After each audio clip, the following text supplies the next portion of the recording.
All right, so this is my favorite. We should also know that lower high and higher low continuations also give very fantastic entry points. Like, as I've told you, the last situation where we were looking at a perfect breakout, here after the breakout also the market can give you an entry signal. Now how the market will give you the entry signal? All right, we got a support, we got a resistance here, the market moved up, came down, made a low, then went up, made a higher high, then came down and made a lower high, not on the support, not on the resistance or support, but above it.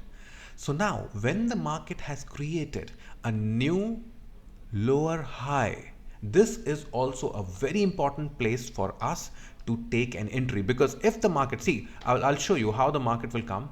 Let's suppose the market is going up, and at this place on a small time frame we saw that it created a double bottom, or it created a new support here. So this is the place where we should enter, and the same thing is here.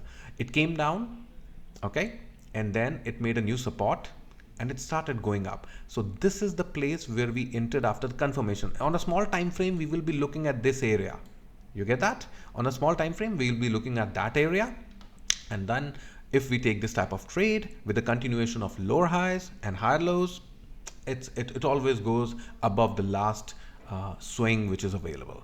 All right, so same thing happens when we are taking and choosing a bearish trade.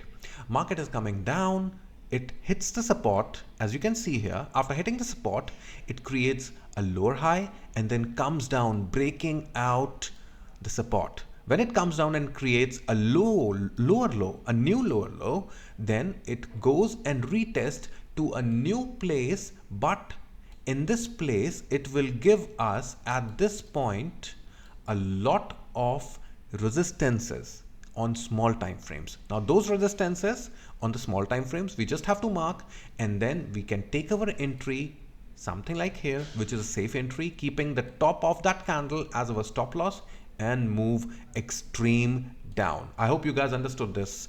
If you did not, repeat the video again. All right, let's move to next topic.